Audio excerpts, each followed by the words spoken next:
On the night of April 27th, 1967, Muhammad Ali sat alone in a dimly lit hotel room in Houston, Texas.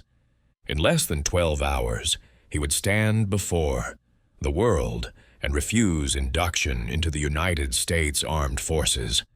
But what almost nobody knows is that 6 hours before that historic moment, 3 men in dark suits knocked on his door with an offer that could have saved everything he was about to lose. Today, I will tell you about the secret meeting that only 7 people witnessed. A meeting so sensitive that it remained classified in government files for decades. A meeting where Muhammad Ali was offered a way out that would have preserved his title, his wealth, and his freedom. And the choice he made in that room would define not just his legacy, but the conscience of an entire generation. The knock came at 11:47 p.m. Ali had been pacing for hours, his mind racing through the consequences of what morning would bring. His lawyer, Chauncey Eskridge, opened the door. The 3 men who entered didn't introduce themselves with names. They simply presented Department of Defense credentials and asked for a private conversation with the heavyweight champion of the world. What happened next was a negotiation that the government desperately wanted to remain hidden. The lead official, a senior military liaison whose identity has never been publicly confirmed, laid out a proposal that seemed almost too convenient. Ali would accept induction. He would complete basic training at a special facility away from regular troops.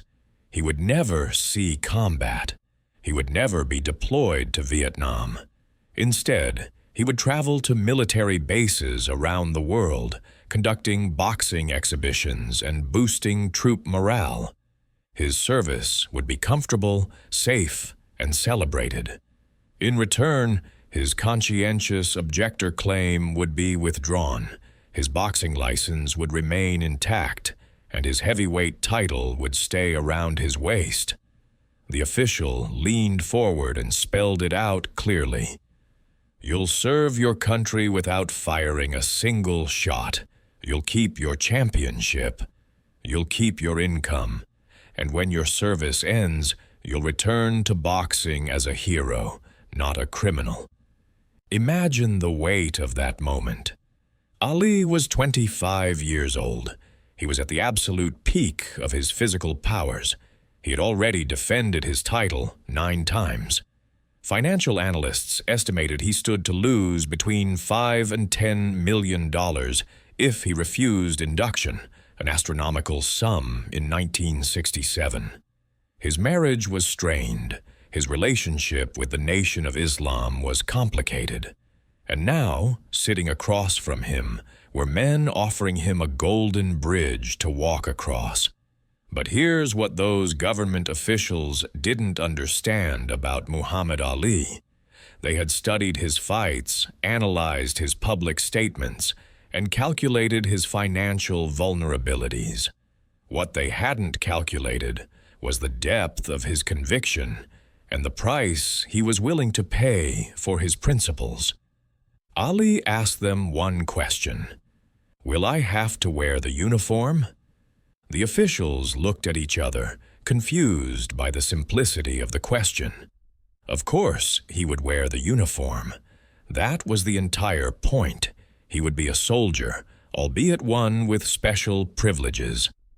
Ali shook his head slowly. "Then you don't understand. This isn't about going to Vietnam. This isn't about getting shot at. This is about what I believe. If I put on that uniform, I'm saying I agree with this war. I'm saying I support what's happening to those people over there. And I can't do that. I won't do that." The lead official's tone shifted from diplomatic to frustrated. He laid out what refusal would mean in explicit detail. Ali would be stripped of his title immediately. Every state boxing commission in America would revoke his license.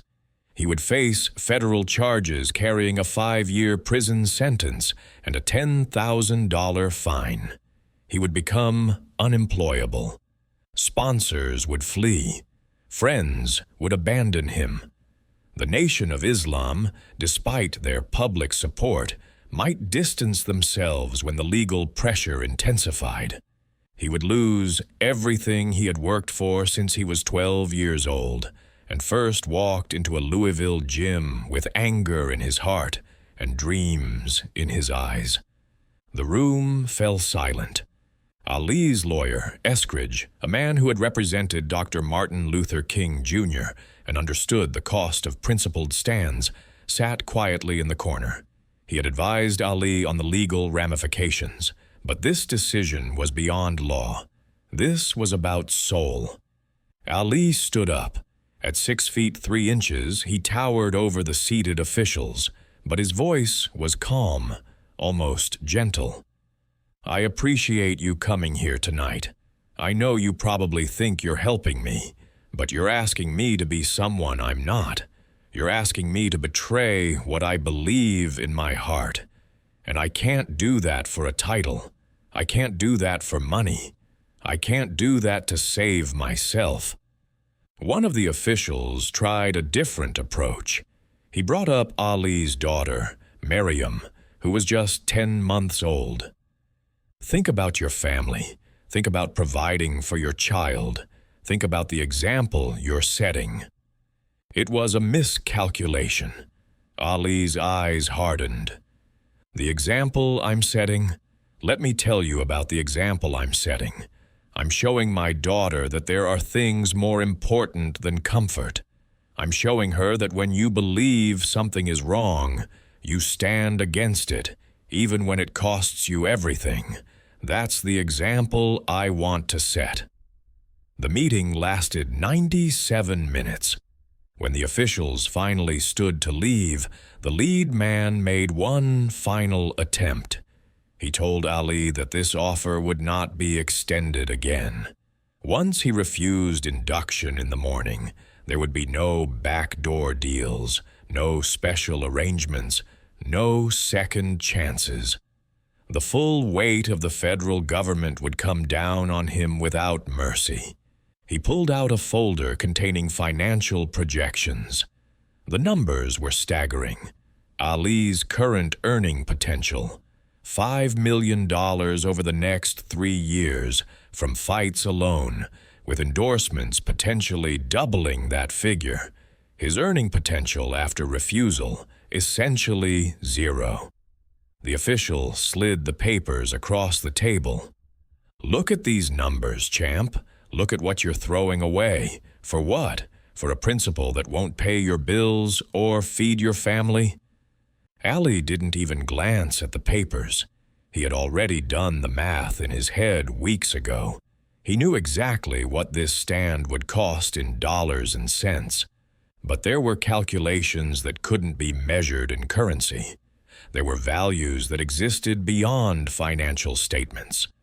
The second official, who had remained mostly silent throughout the meeting, finally spoke. His voice carried a different tone. Not threatening, but almost pleading. "We've seen men break under far less pressure than what you're about to face. The public will turn on you. The press will destroy you. Your own people might abandon you when things get difficult. Are you really prepared for that level of isolation?" Ali's response was quiet but firm. "I've been preparing for isolation my whole life. When I was Cassius Clay, fighting my way up, I was isolated. When I joined the Nation of Islam, I was isolated. When I spoke out against racism, I was isolated. Isolation doesn't scare me anymore. What scares me is becoming someone I don't recognize." Ali walked them to the door.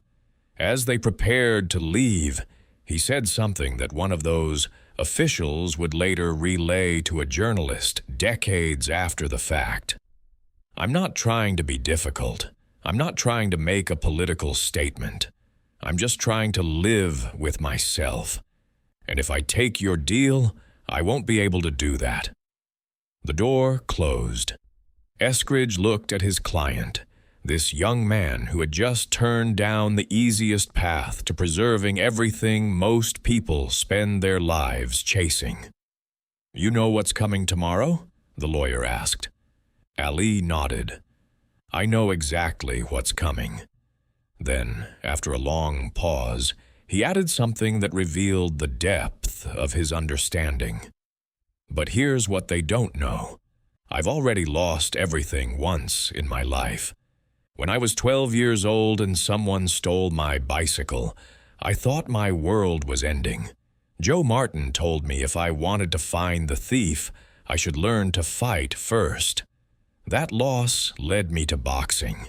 Sometimes you have to lose everything to find out who you really are."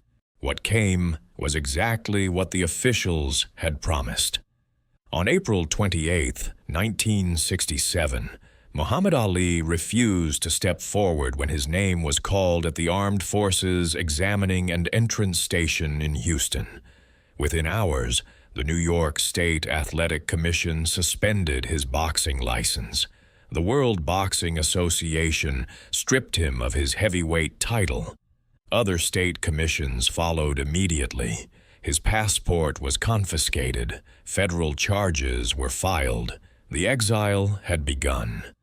But here's what makes that midnight meeting so significant. It reveals something crucial about Muhammad Ali that often gets lost in the mythology. This wasn't a spontaneous act of rebellion. This wasn't youthful impulsiveness or religious fanaticism. He was given a clear, rational way out by the very system he was defying, and he chose principle over preservation. The next 3 years and 7 months became boxing's darkest period. Ali was banned from the sport during what should have been his prime years. From age 25 to 29, when most heavyweight champions solidify their legacies, Ali couldn't fight professionally.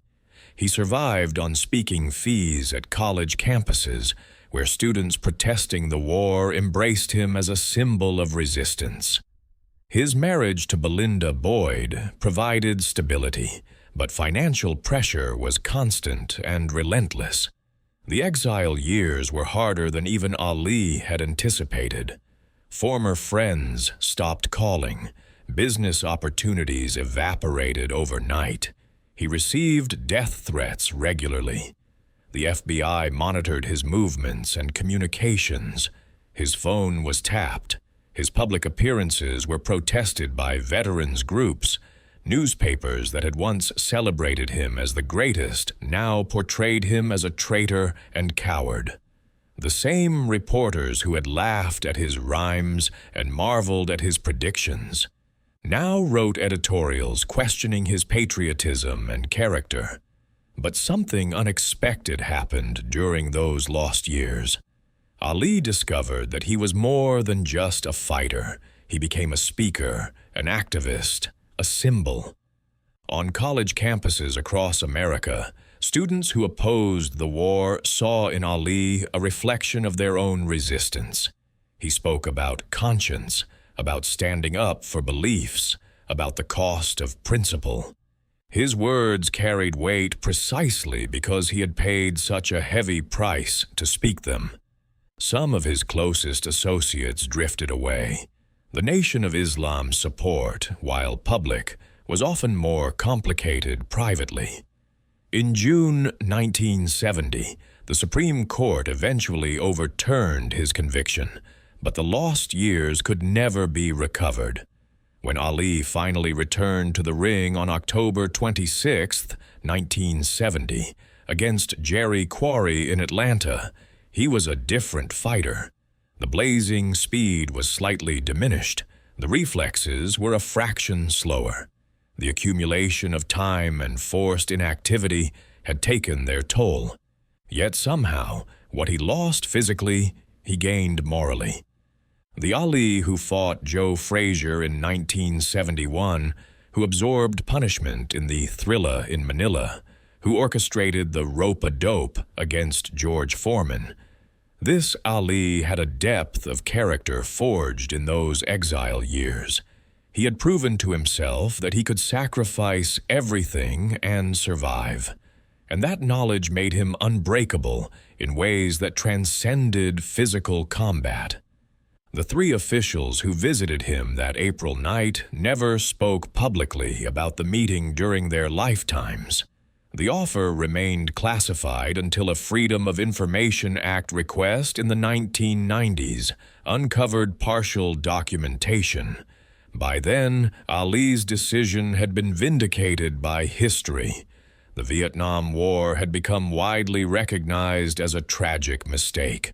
Ali's stand against it had transformed from controversial to heroic in the public imagination.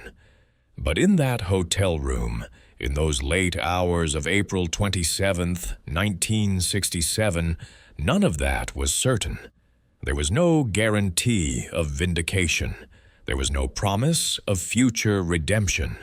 There was only a choice between the easy path and the right path.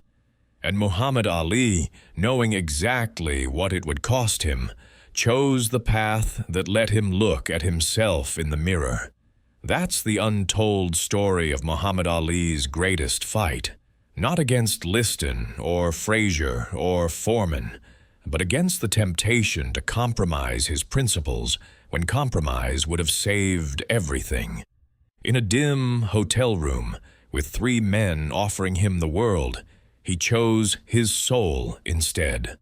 And that choice, more than any punch thrown or title won, is why his name echoes through history not just as a great fighter, but as a great man.